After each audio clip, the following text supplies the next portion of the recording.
आकाशवाणी देहरादून से प्रस्तुत हैं प्रादेशिक समाचार। पहले मुख्य समाचार। प्रदेश में निर्वाचन के दिन 85 बूथों को महिला और 70 बूथों को दिव्यांग कार्मिक संचालित करेंगे। राज्य में अब तक 6,861 बुजुर्ग और 2,218 दिव्यांग मतदाताओं ने घर से ही मतदान करने की सुविधा का लाभ उठाया। लोकसभा चुनाव के लिए राज्य में प्रचार तेज। प्रधानमंत्री कल ऋषिकेश में भाजपा के समर्थन में चुनावी रैली को करेंगे संबोधित।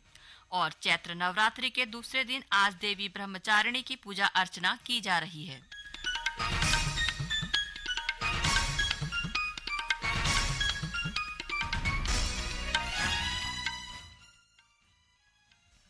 नमस्कार, दोपहर समाचारों के साथ मैं नीता कांडपाल और अब समाचार विस्तार से। प्रदेश में 19 अप्रैल को मतदान के दिन 85 बूथ महिला कार्मिकों द्वारा संचालित किए जाएंगे। साथ ही राज्य में 70 पीडब्ल्यूडी बूथ को संचालित करने की जिम्मेदारी दिव्यांग कार्मिकों को दी जाएगी। देहरादून में पत्रकारों से बातचीत में अपर मुख्य निर्वाचन अधिकारी विजय कुमार जोगदंडे ने यह जानकारी दी।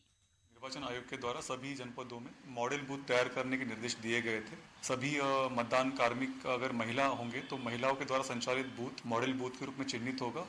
प्रत्येक विधानसभा में न्यूनतम एक बूथ तैयार करने का निर्देश दिया गया था। उसी क्रम में जो हमारे समस्त जनपदों ने महिला कार्मिक द्वारा संचालित बूथों की संख्या निर्धारित की गई है। सभी जनपदों में मिलाकर 85 मॉडल बूथ तैयार किए जाएंगे जो महिला कार्मिकों के द्वारा संचालित किया जाएगा। बागेश्वर जनपद में 12 महिलाओं के द्वारा ऑपरेटेड बूथ निर्माण किए जाएंगे। उसके अलावा टेहरी जनपद में 9 बूथ तैयार किया जाएगा। इसके अलावा प्रत्येक विधानसभा में एक पीडब्ल्यूडी ऑपरेटेड बूथ भी निर्माण के निर्देश दिए गए थे, जिसमें समस्त कार्मिक दिव्यांग श्रेणी के ही चिन्हित किए जाएंगे और उनके विलिंगनेस के आधार पर, उनके स्वेच्छा के आधार पर उनकी ड्यूटी निश्चित की जाएगी। राज्य में हमारी जो 70 विधानसभा है, प्रत्येक विधानसभा में एक बूथ दिव्यांग कार्मिकों के द्वारा संचालित किया जाएगा। इसके अलावा प्रत्येक जनपद में एक यूथ ऑपरेटेड बूथ तैयार करने के निर्देश दिए गए थे। राज्य में ऐसे 44 बूथ को हम तैयार कर रहे हैं जहां पे युवाओं के द्वारा कार्य संचालित किया जाएगा।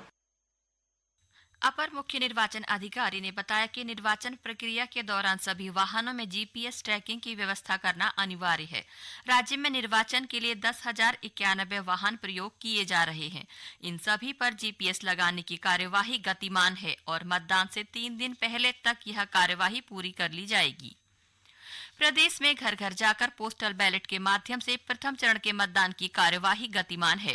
अभी तक 85 वर्ष से अधिक आयु के 9,993 मतदाताओं में से 6,861 मतदाताओं ने मतदान कर लिया है।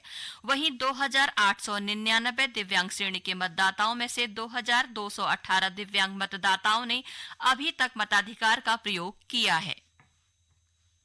लोकसभा चुनाव के लिए राज्य में प्रचार तेज हो गया है। पहले चरण में राज्य की सभी 5 सीटों के लिए 19 अप्रैल को मतदान होगा। चुनाव के मद्देनजर सभी राजनीतिक दलों के नेता प्रचार अभियान में जुटे हुए हैं। भाजपा के वरिष्ठ नेता और प्रधानमंत्री नरेंद्र मोदी कल ऋषिकेश में एक चुनावी जनसभा को संबोधित करेंगे। इस रैली के जरिए श्री मोदी गढ़वाल मंडल के तीनों संसदीय क्षेत्रों की जनता को भाजपा के समर्थन में साधने का प्रयास करेंगे। इससे पहले वे कुमाऊं मंडल के रुद्रपुर में चुनावी रैली कर चुके हैं। भाजपा प्रदेश प्रवक्ता मनवीर चौहान ने बताया कि रक्षा मंत्री राजनाथ सिंह की सभाएं चंपावत और चमोली में होने जा रही हैं। इसके अलावा उत्तर प्रदेश के मुख्यमंत्री योगी आदित्यनाथ की जनसभाएं श्रीनगर, रुड़की व हल्द्वानी में होनी हैं। उन्होंने कहा कि गृह मंत्री अमित शाह, स्मृति ईरानी और अन्य नेताओं के कार्यक्रम भी उत्तराखंड में आयोजित किए जाएंगे। इधर कांग्रेस ने भी चुनाव का समय नजदीक आने के साथ प्रचार अभियान को तेजी देना शुरू कर दिया है। 13 अप्रैल को प्रियंका गांधी गढ़वाल सीट से उम्मीदवार गणेश गोदियाल के समर्थन में रामनगर और फिर हरिद्वार संसदीय क्षेत्र से उम्मीदवार वीरेंद्र सिंह रावत के समर्थन में रुड़की में चुनावी जनसभाओं को संबोधित करेंगी। खबर है कि कांग्रेस से राष्ट्रीय अध्यक्ष मल्लिकार्जुन खड़गे और राहुल गांधी भी प्रदेश में चुनावी रैली करेंगे। निर्वाचन विभाग की ओर से प्रदेश के विभिन्न हिस्सों में मतदाता जागरूकता का काम लगातार जारी है। चमोली जिले के मतदाताओं के लिए स्वीप कार्यक्रम के तहत सोशल मीडिया अभियान चलाया गया। इसमें जिला निर्वाचन अधिकारी हिमांशु खुराना के साथ जिला आइकन ओलंपियन मनीष रावत, मानसी नेगी, पद्मश्री कल्याण सिंह रावत, बसंती बिष्ट आदि ने जागरूकता संदेश जारी कर 100% मतदान की अपील की। स्वीप टीम की ओर से बद्रीनाथ विधानसभा के देवतोली, सेमी, ग्वाड़, खाल, सरमोला, बिनगढ़ गांव के लोगों को भी मतदाता शपथ दिलाई गई। नई टिहरी के नगर पालिका परिषद हॉल में आयोजित 6 दिवसीय निर्वाचन प्रशिक्षण कार्यक्रम संपन्न हो गया। इस दौरान विधानसभा वार मतदान कार्मिकों को द्वितीय प्रशिक्षण दिया गया। प्रशिक्षण के 6वें दिन विधानसभा धनौल्टी के 201 पोलिंग पार्टियों के 845 मतदान कार्मिकों को मास्टर ट्रेनरों द्वारा व्यवहारिक और सैद्धांतिक प्रशिक्षण दिया गया। प्रशिक्षण में जोनल मजिस्ट्रेट, सेक्टर मजिस्ट्रेट, पीठासीन अधिकारी तथा मतदान अधिकारी प्रथम, द्वितीय, तृतीय एवं सखी बूथ के कार्मिक उपस्थित रहे। प्रशिक्षण के दौरान मास्टर ट्रेनरों द्वारा कार्मिकों को उनके कार्य और दायित्वों के बारे में जानकारी दी गई। कार्मिकों को ईवीएम को खोलना, बंद करना, सील करना, पीठासीन अधिकारी की डायरी एवं रिपोर्ट, मतदान की तैयारी के विभिन्न चरण आदि के विषय में बताया गया। नोडल ट्रेनर अधिकारी शिव प्रसाद सेमवाल के मुताबिक अधिकारियों की निर्वाचन संबंधी शंकाओं का समाधान किया गया ताकि चुनाव के दौरान कोई असुविधा न हो। कांग्रेस ने प्रदेश में अभियान कमेटी का गठन कर दिया है। कांग्रेस अध्यक्ष मल्लिकार्जुन खड़गे ने कमेटी के गठन के प्रस्ताव को मंजूरी दे दी है।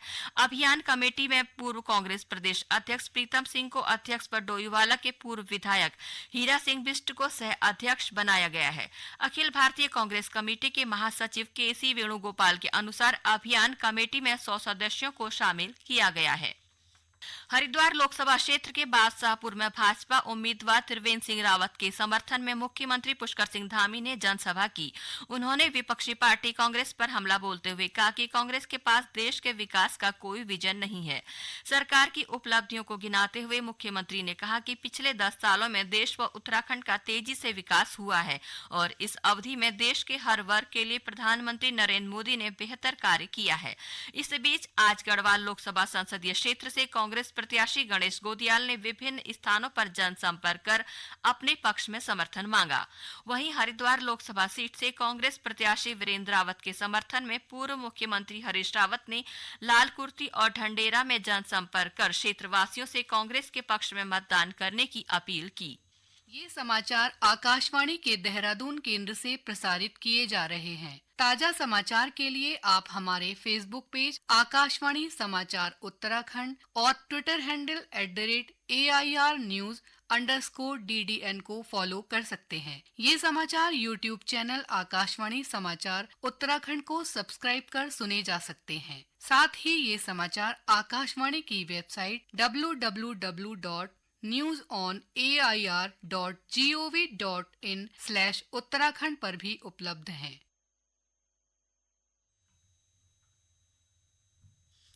प्रदेश भर में शक्ति आराधना का पर्व चैत्र नवरात्रि पूरे उत्साह के साथ मनाया जा रहा है। नवरात्रि के दूसरे दिन आज श्रद्धालु देवी दुर्गा के दूसरे स्वरूप मां ब्रह्मचारिणी की पूजा अर्चना कर रहे हैं। हरिद्वार जिले के चंडी व मनसा देवी मंदिर, रुद्रप्रयाग जिले के सिद्धपीठ काली मठ में दर्शनों के लिए श्रद्धालुओं की भीड़ जुटी है। पौड़ी जिले में स्थित धारी देवी, टिहरी जिले के चंद्रबदनी और सुरकंडा देवी, चमोली के जोशीमठ नरसिंह मंदिर, नैनीताल के नैना देवी, अल्मोड़ा के नंदा देवी, उत्तरकाशी के शक्ति मंदिर समेत अन्य मंदिरों में नवरात्र पर विशेष अनुष्ठान किए जा रहे हैं। नवरात्र पर मंदिरों को विशेष तरीके से सजाया गया है।